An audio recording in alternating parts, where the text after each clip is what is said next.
Dans cette troisième séance, nous allons voir la relation de Schall pour les fonctions Riemann intégrables. Nous allons voir ensuite le théorème de la moyenne. Et à la fin, nous allons voir l'inégalité de Cauchy-Schwarz. Donc commençons par la relation de Schall. Soit c'est un point de AB et F. Alors, F est Riemann intégrable, c'est seulement si. F est Riemann intégrable bien sûr sur AB, c'est seulement si les restrictions de F à la fois sur AC et sur CB sont Riemann intégrables respectivement sur AC et sur CB. Et en plus, on a la relation de Schall, l'intégrale de AB de F est égale à l'intégrale de AC de F plus l'intégrale de CAB.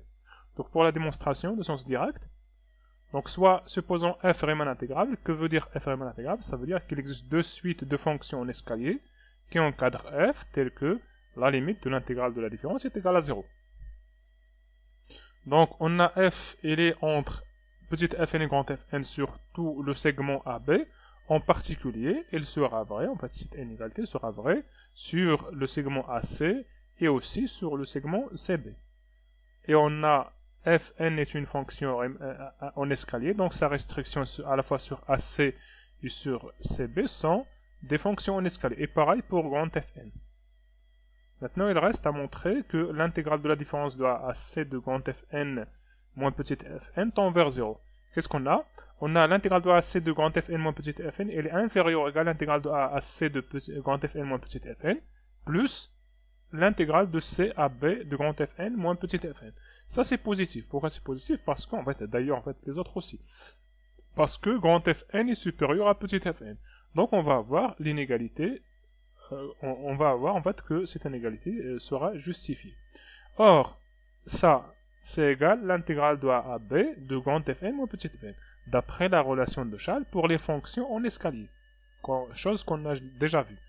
Donc, on a la limite de A à B de grand Fn moins petit fn égale à 0, ça veut dire en fait que cette quantité tend vers 0. Donc on vient de montrer que la restriction de f sur AC est Riemann intégrable. Elle est encadrée entre deux fonctions d'escalier, et telle que l'intégrale de la différence entre ces deux fonctions d'escalier tend vers 0.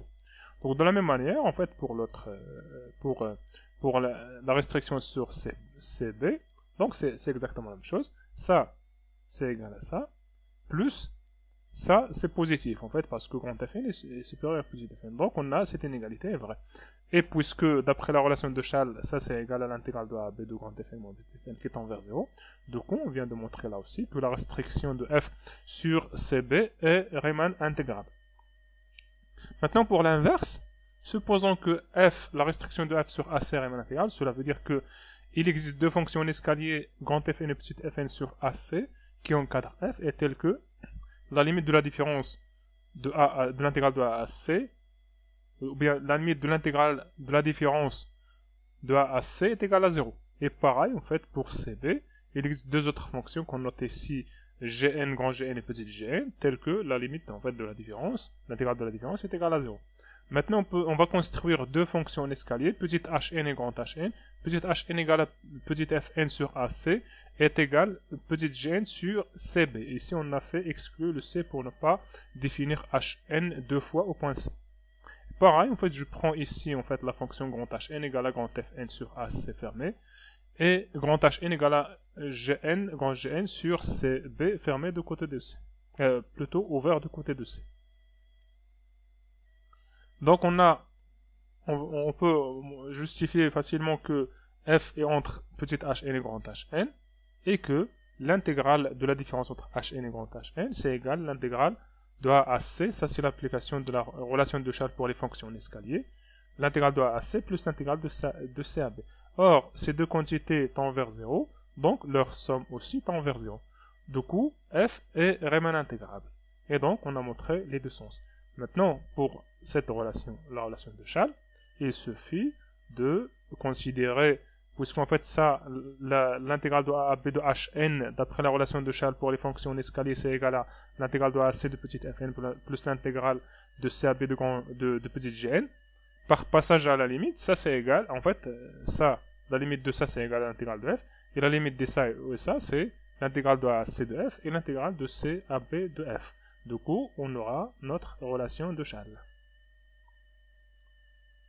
Maintenant, en fait, on a ici une troisième classe de fonctions qui sont Riemann intégrables, c'est les fonctions continues par morceaux. Donc, qu'est-ce que c'est qu'une fonction continue par morceau?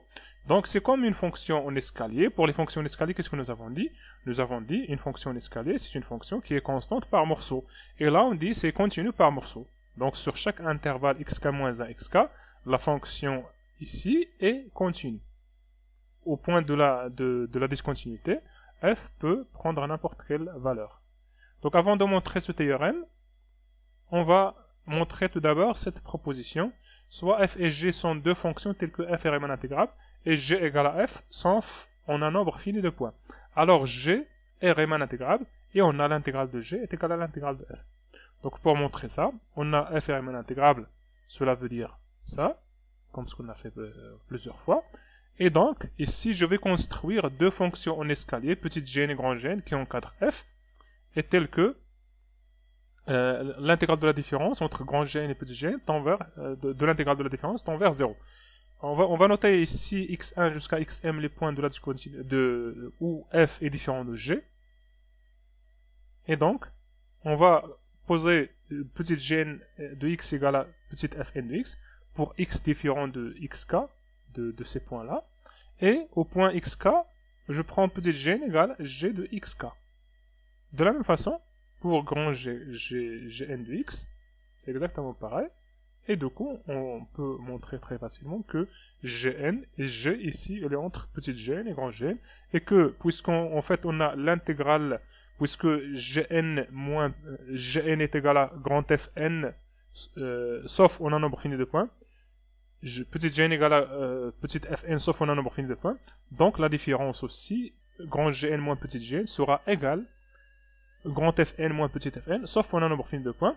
Et comme on a vu que si f et g sont deux fonctions en escalier telles que f est égal à g, sauf on a un nombre fini de points, alors l'intégrale de f est égale à l'intégrale de g. Ce qui est le cas ici. Cette fonction-là est égale à celle-là, sauf on a un nombre fini de points. Donc, leurs intégrales sont égaux. Ça, c'est pour les fonctions en escalier.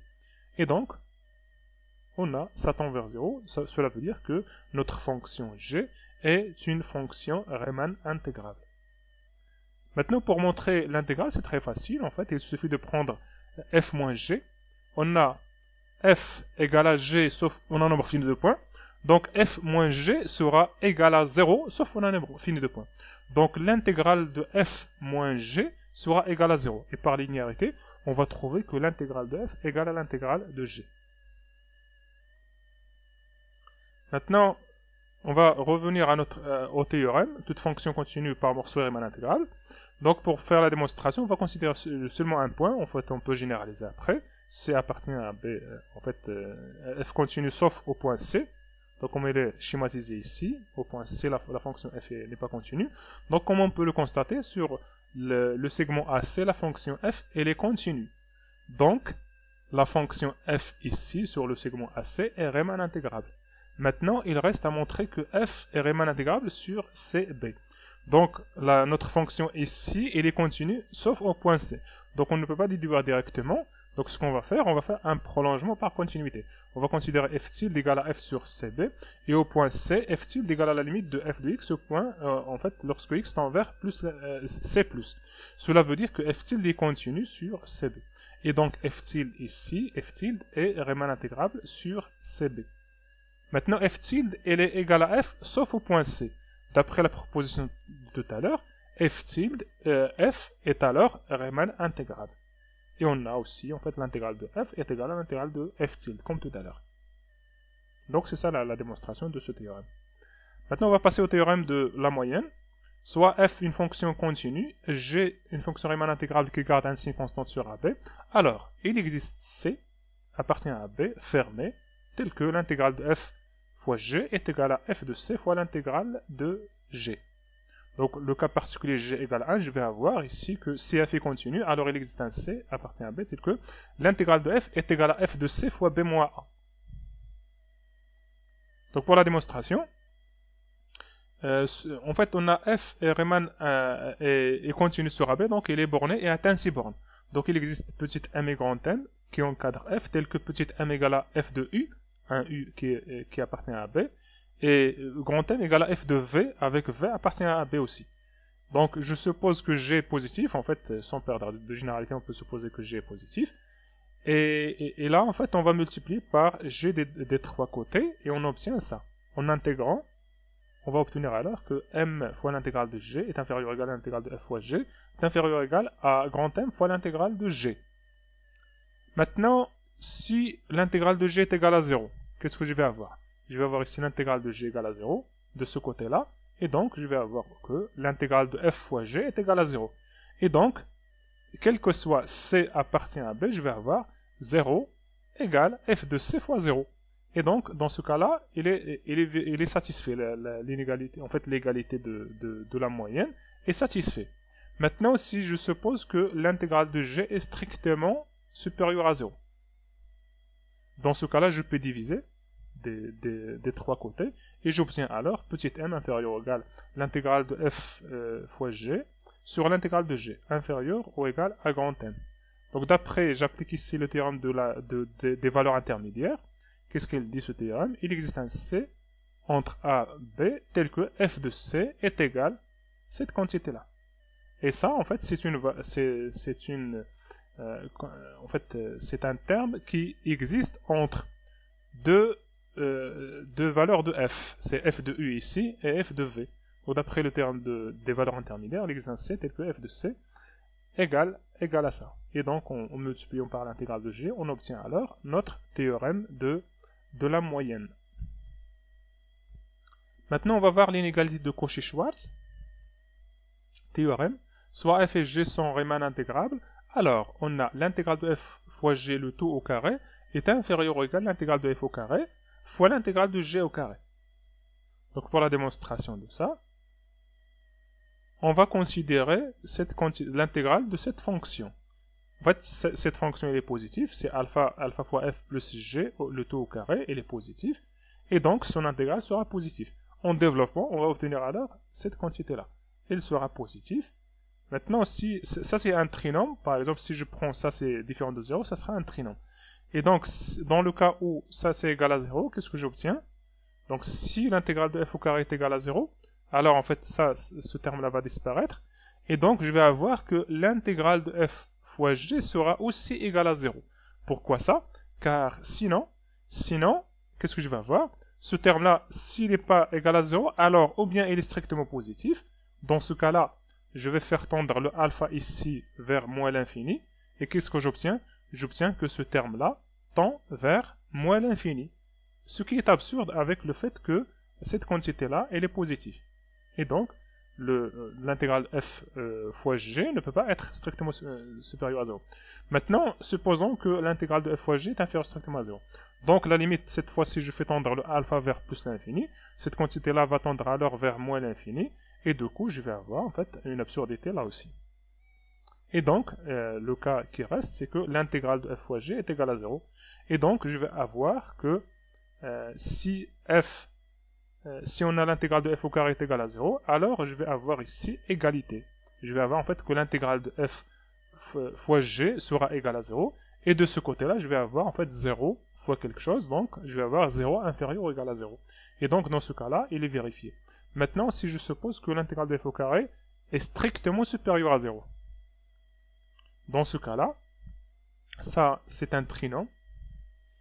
Et qui est positif, toujours positif ou nul. Donc, le discriminant de ce trinôme sera inférieur ou égal à 0. Et donc, le discriminant c'est quoi? C'est ça le discriminant de notre trinôme, inférieur ou égal à 0. Cela veut dire que l'inégalité de Cauchy-Schwarz qu'on a ici. Donc ça, c'est équivalent à ça. Maintenant, en fait, ça c'est l'inégalité de Cauchy-Schwarz. On va voir en fait quand est-ce qu'on a égalité. Donc si f et g sont deux fonctions continues, alors on a égalité dans Cauchy-Schwarz, c'est seulement si f et g sont linéairement dépendantes. Donc que veut dire linéairement dépendante? Ça veut dire en fait que f s'écrit sous la forme s'écrit sous la forme alpha fois g, avec alpha une constante. Donc supposons par exemple que f, on va faire le sens inverse en premier, supposons que f égale à alpha fois g, c'est en fait qu'ils sont linéairement dépendantes.